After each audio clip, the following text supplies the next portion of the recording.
Welcome back to Primetime. It's Mark Shu. It's Joe Shuey. We're here again, and we're breaking down the Week 10 slate.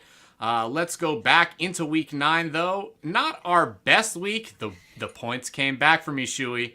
Eventually it was going to happen, and they did. And despite my rant about the Jets here, I ended up taking one on the chin this week.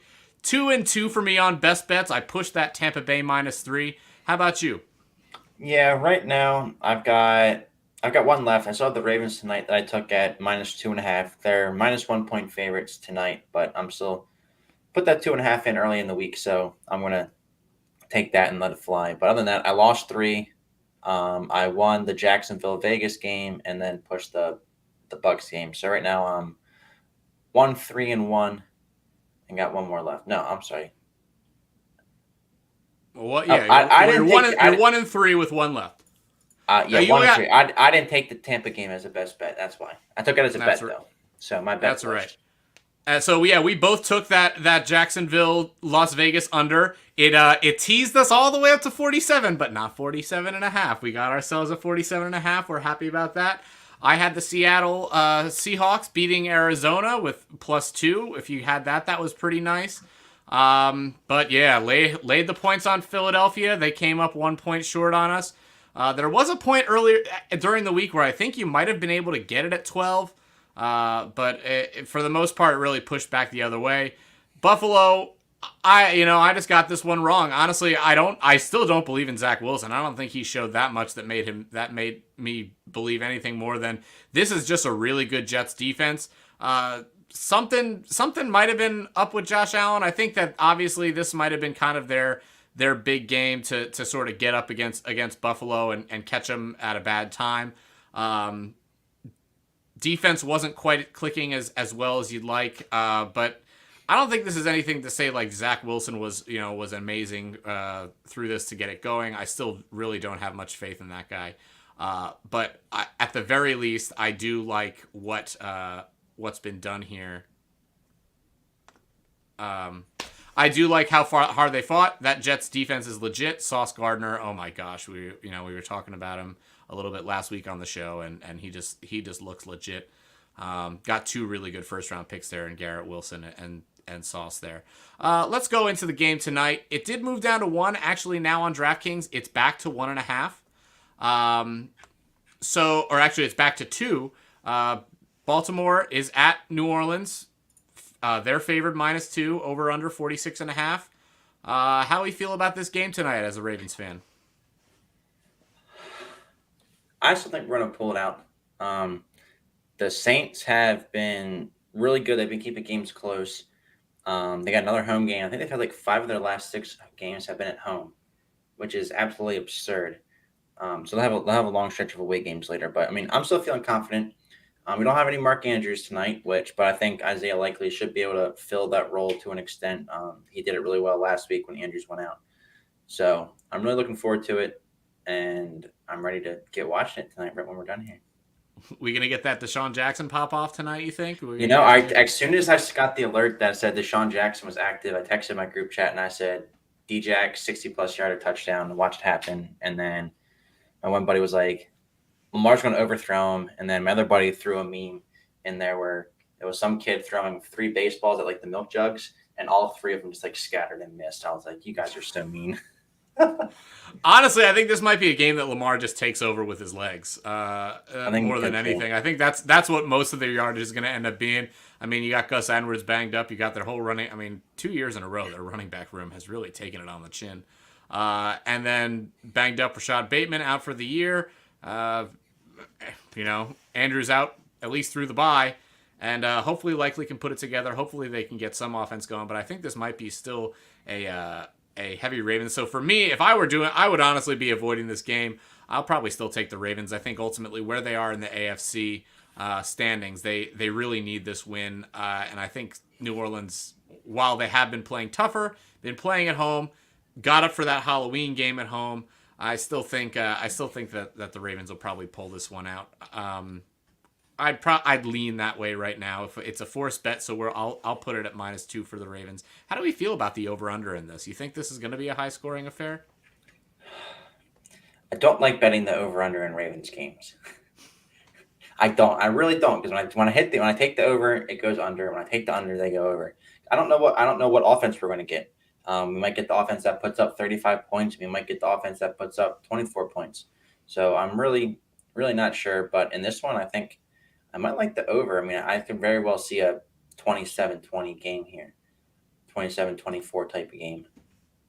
Yeah, I like you said, it's hard for me to want to touch either side here. I do think Baltimore wins, but I don't even know if I think two might even be. It might be a really close. I'm thinking it's a close game, and it should be a good one. But let's move on to week 2 or week 10 here. We've got Cincinnati on bye. Joe Burrow, T. Higgins. We've got Tyler Boyd, Joe Mixon with a 5-touchdown game. My goodness, he is. Of all the complaining people did, I hope they shut up now, because he did enough for your fantasy team in 1 week that you needed that you could have had in a few. But we also got New England on bye. We've got the Jets on bye. Baltimore. We got some nice. We've got Lamar. We've got Burrow. We've got a few running backs. Michael Carter popping off for the Jets a little bit. Garrett Wilson. Jacoby Myers, Ramondre Stevenson. So good running backs, some decent quarterbacks, and a couple good flex wide receivers. So not as bad as by Mageddon when we had 6 teams on, but still some really good fantasy names that are going to be out of the lineups this week. So please make sure you're out there checking out waivers. And we're doing our new waiver segment tonight, Shuey. So we'll try to be helping you out with that here. Let's move on to Atlanta going to Carolina. Not really that excited for this game. Atlanta is laying 3 over under 43.5. I think ultimately we're still going to see PJ Walker in this game again.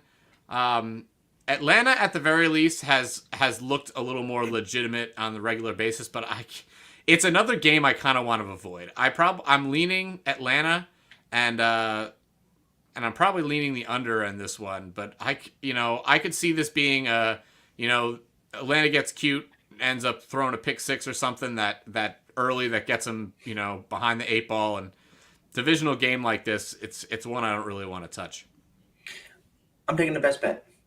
Ooh, go for it. I'm taking Atlanta as a best bet, 2.5-point favorites. And they're playing in Carolina, but I just think that Atlanta has looked really, really good compared to the trash that Carolina has looked. They looked really, really bad last week. And I think Atlanta, they get Patterson back this week. He had 13 carries, 2 touchdowns. I think that he ultimately gets some more carries next week. They keep running the ball, and I think they come into town, control the game, and take care of business. Yeah, Atlanta has been a bit of a surprise. Pretty good against the spread this year. Actually, really, really very good they had a rough couple weeks, but they were pretty good early on.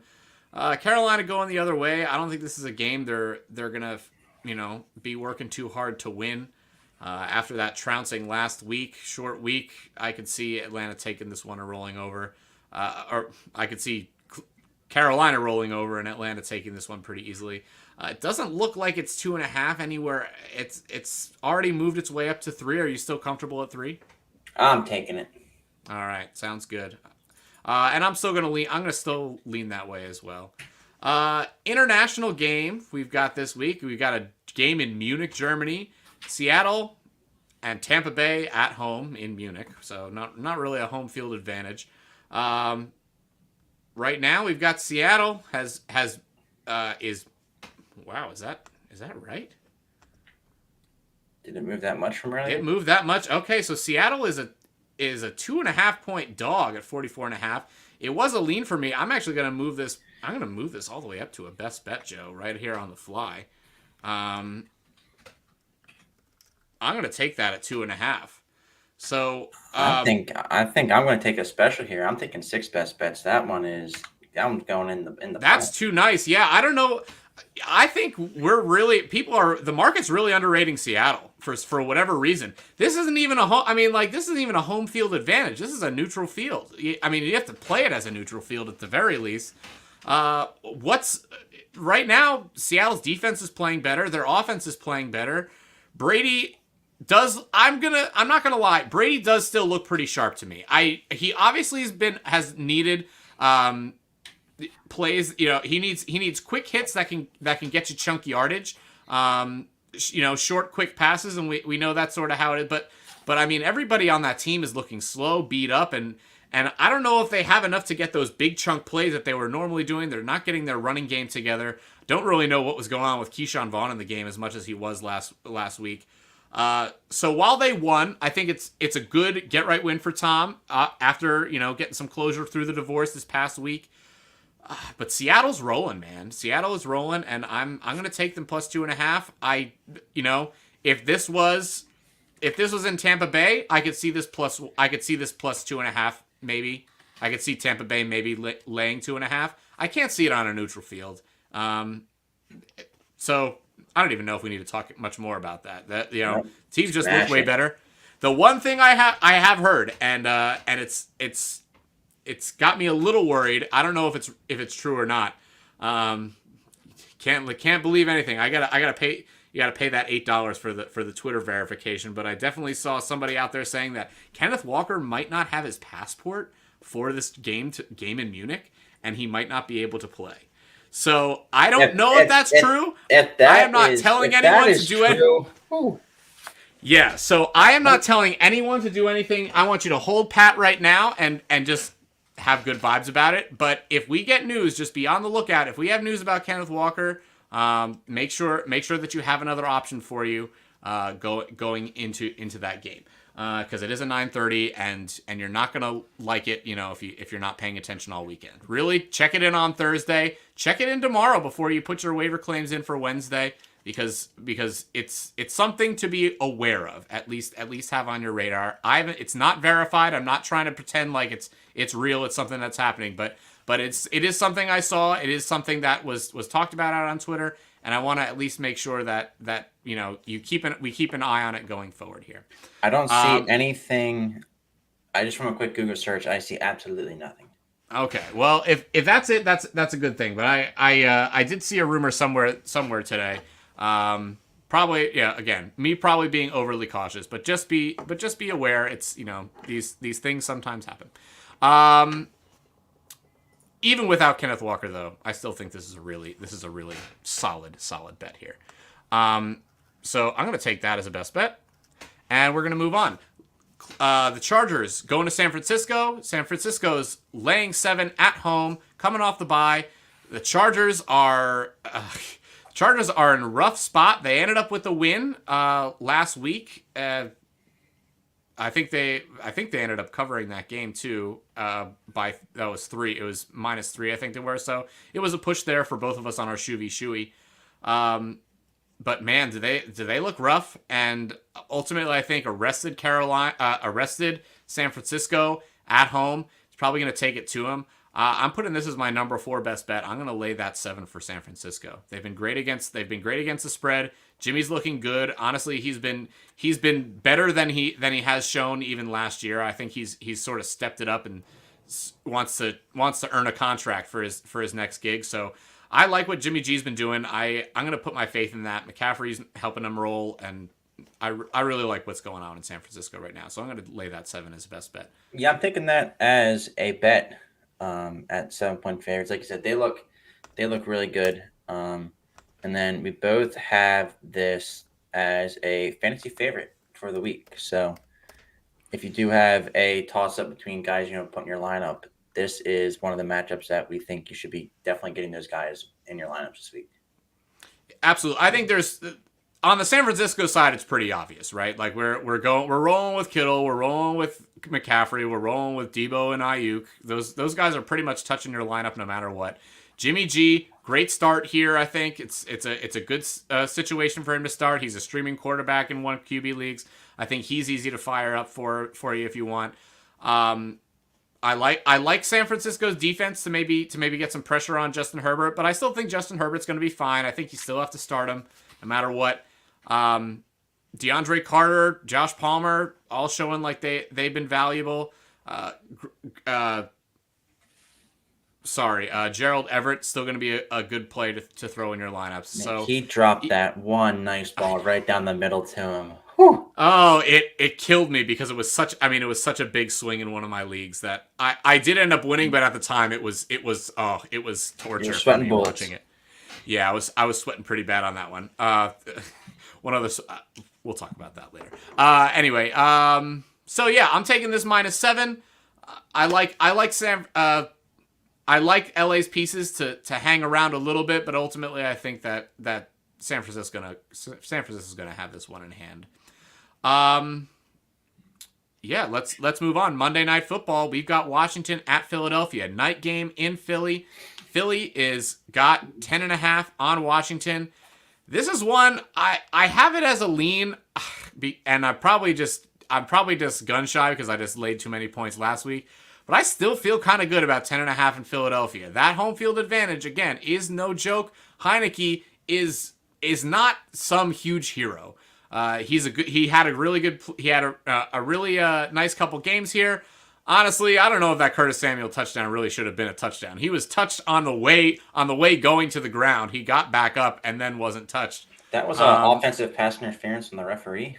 There was that too. Yeah. So it, I think that kind of play changes a lot about that game, right? They were in it for a while. Kirk Cousins decided that he was going to come out and sort of play a little groggy into the second half, and then he realized he had to win the game, and he turned it on. But I think this one's going to be harder for Washington to keep close, and it's not a bet. It's a lean for me right now. Keep an eye on the line. See if people are stupid enough to let it get shorter, and then maybe pounce on this one. But I still am good to lean on it -10.5.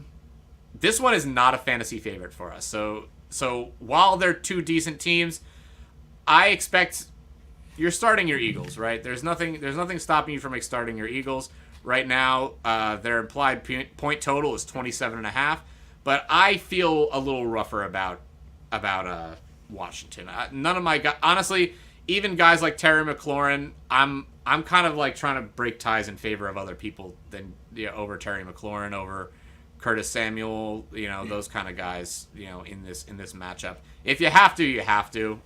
Terry McLaurin's talented enough that he can still be your flex. It's a tough week, but it's not a fantasy game that I'm targeting this week.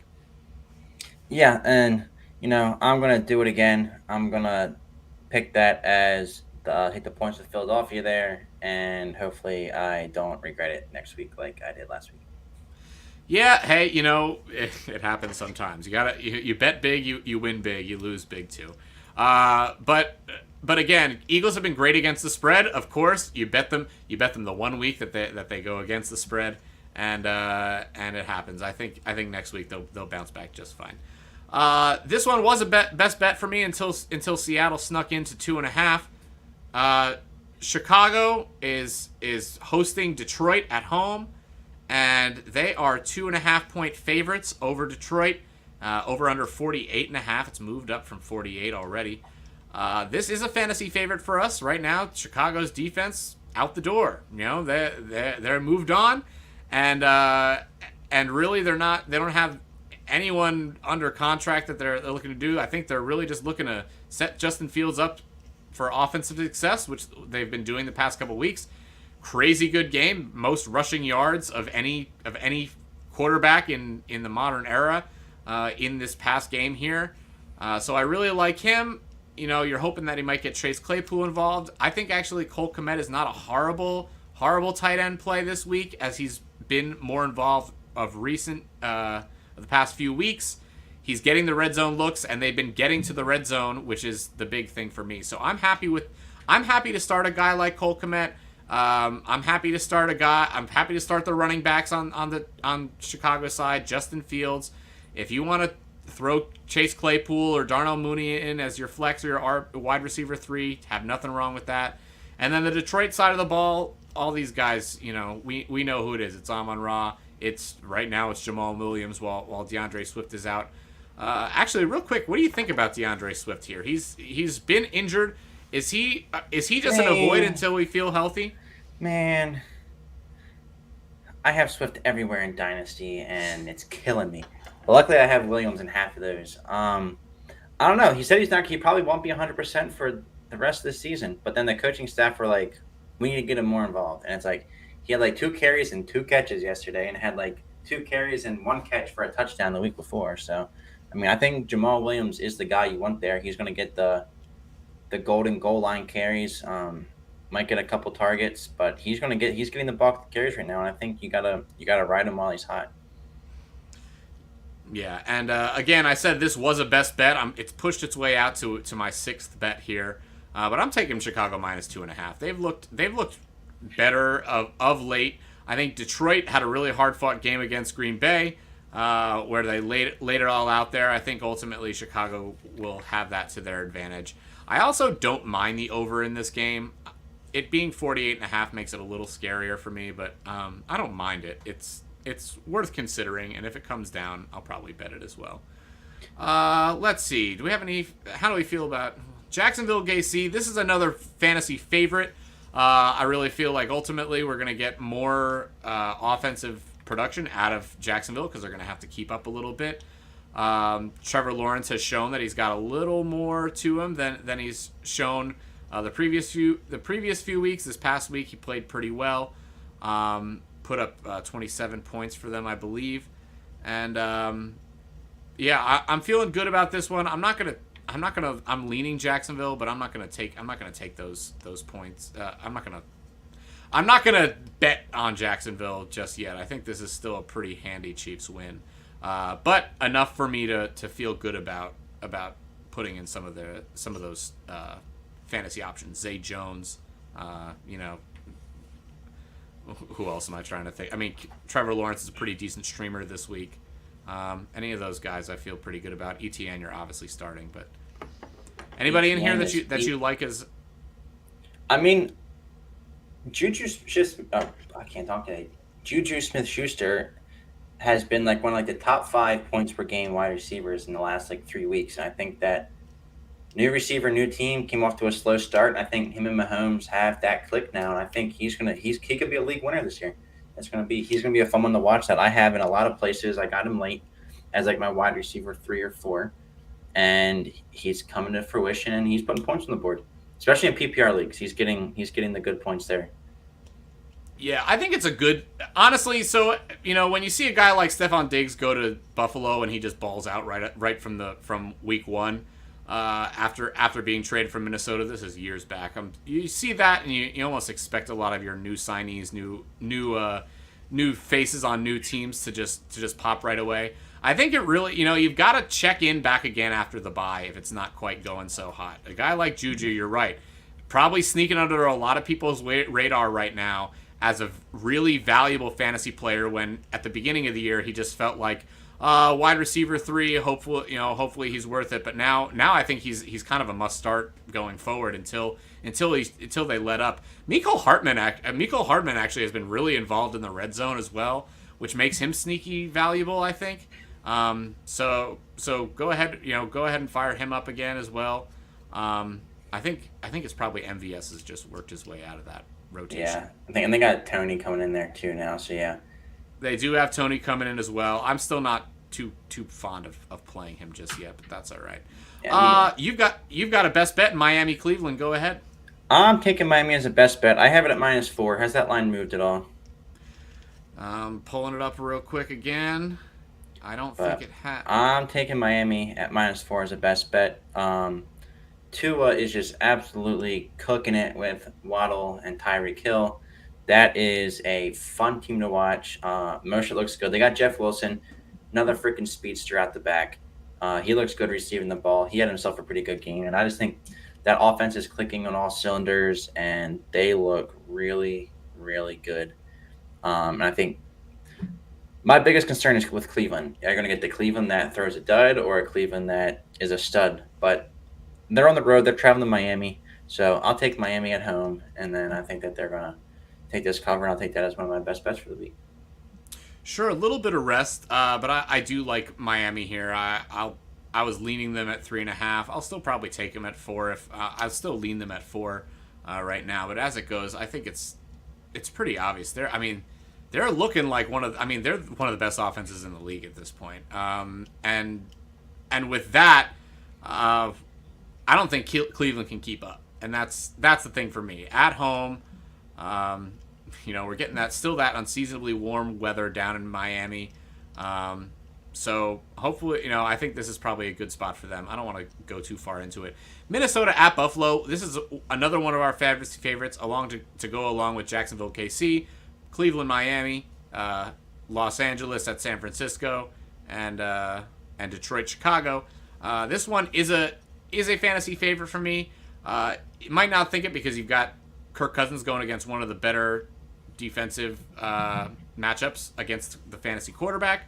But Kirk Cousins has been steady, solid, and to be honest, this Bills secondary hasn't been quite what it is at the beginning of the year. They haven't quite been clicking. I don't know if they, they were working so hard to get that win over KC. It feels like they've had a bit of a let up here in the past couple weeks, but I don't know if that defense is quite up to snuff. I expect them to get back there before the end of the year. But right now, Josh Allen kind of off. Still expect him to be just fine. I just think this will end up being a game that is a surprising shootout, not quite as low scoring as we thought, or a huge Bills rout. I'm gonna lean. It's an avoid for me. I'm still leaning 7.5. I'm still leaving. Oh, it's moved to 6.5. Now it's definitely a lean for me. It's still an avoid for me because it keeps moving closer. But I still kind of like Minnesota to cover if get close enough that it's an exciting game. It's an interesting game for us. What about you on this one? You have any strong leans here? No, I'm avoiding it for the most part. I am curious to see how Minnesota is like one of the most underrated 7-1 teams out there, and it's just absolutely absurd that they're just kind of cruising. No one's talking about them, but I love it. Love to see it. Those fans have had some cursed moments over the last 10 years. And yeah, that's about all I got on that game. Sure. And let's roll through our best bets. We want to get to this game here tonight. So my next best bet is going to be in New Orleans at Pittsburgh. I actually think this is a sneaky, decent game that's going to be coming out here. I like Pittsburgh to cover here. I've got them right now I've got them as a best bet plus 2.5. Actually, they're plus 3 now, so I'll take them plus 3 on FanDuel right now.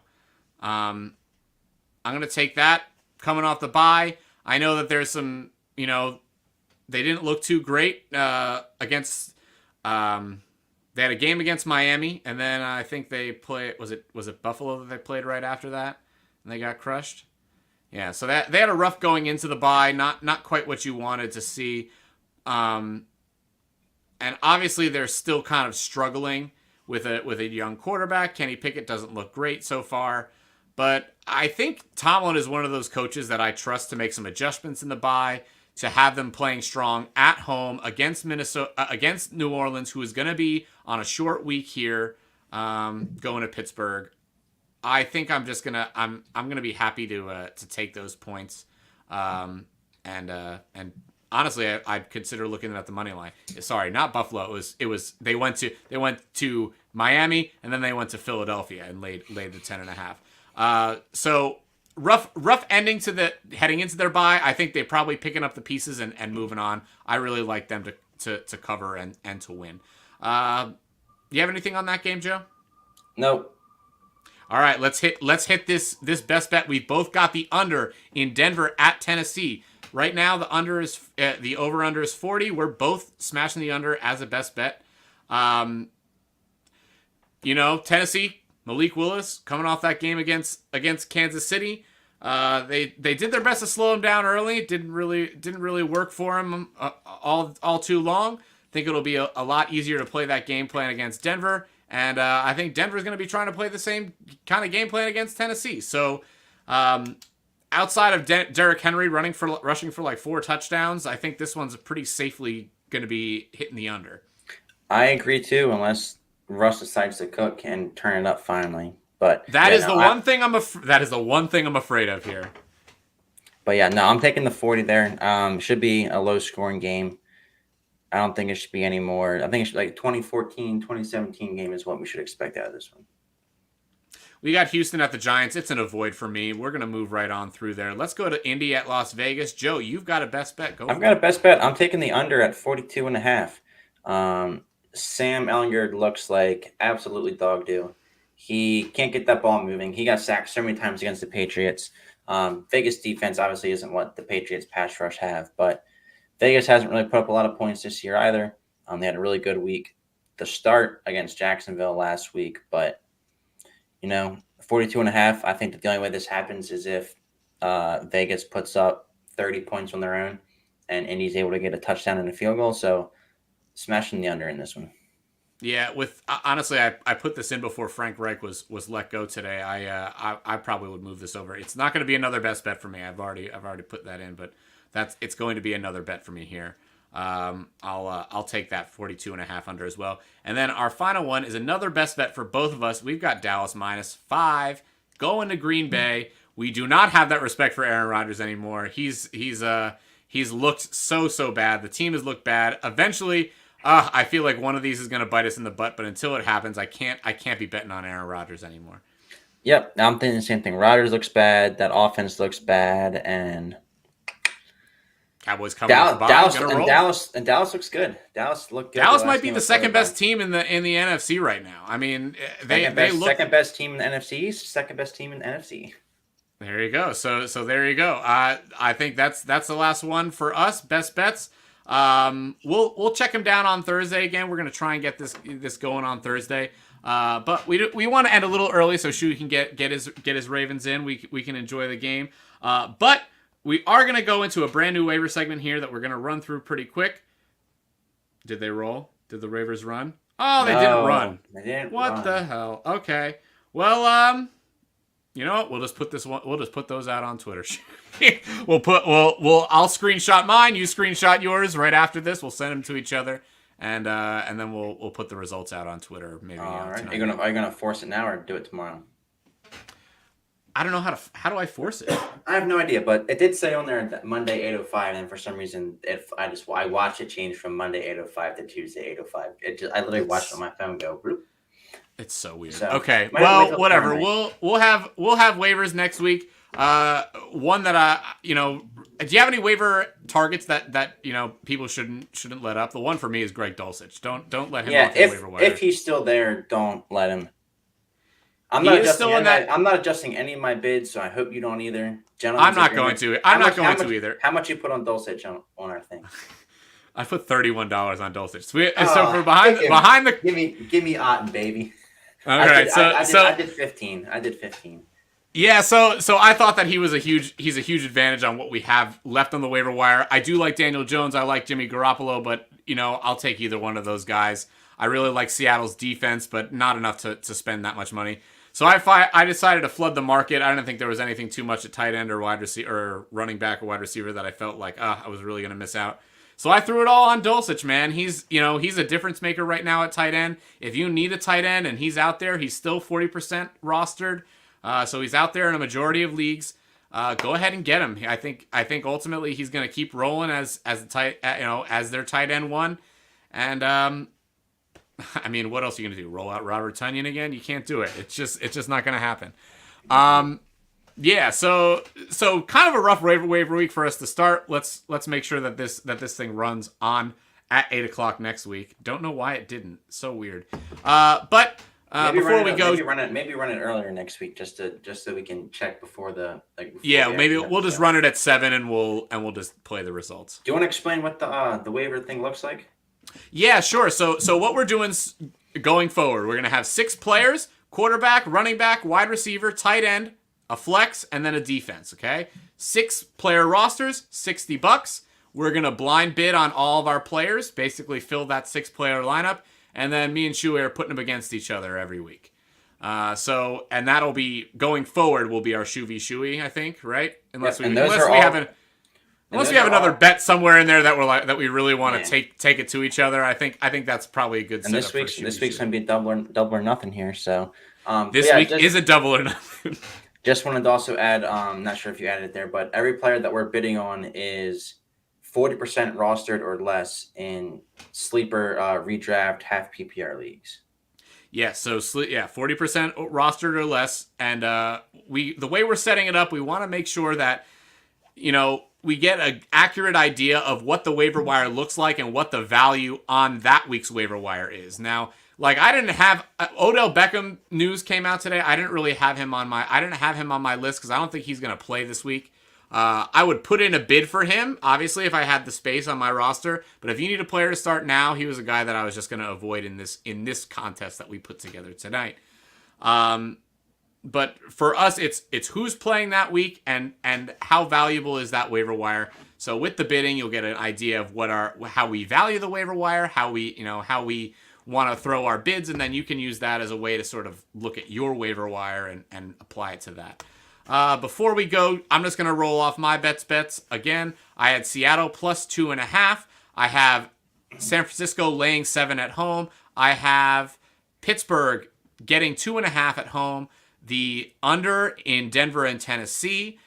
Dallas -5. And then I also do have that Chicago that's got pushed out of our best bets at -2.5. Should we go ahead with you? And for me, I got Atlanta at 3-point favorites at Carolina. My sixth best bet, special edition week, I've got Seattle at 2.5-point dogs in Germany. I've got Miami 4-point favorites against Cleveland. And I've got the under in Denver, Tennessee, under in Indy, Vegas, and I've got Dallas at 5-point favorites. And I also am taking that Indy Vegas as well. I didn't move it over on the sheet yet, but I'm gonna move that over as well. So should be a good slate of games this week. I'm really excited about what we've got going. We're gonna try and hit you up again on Thursday.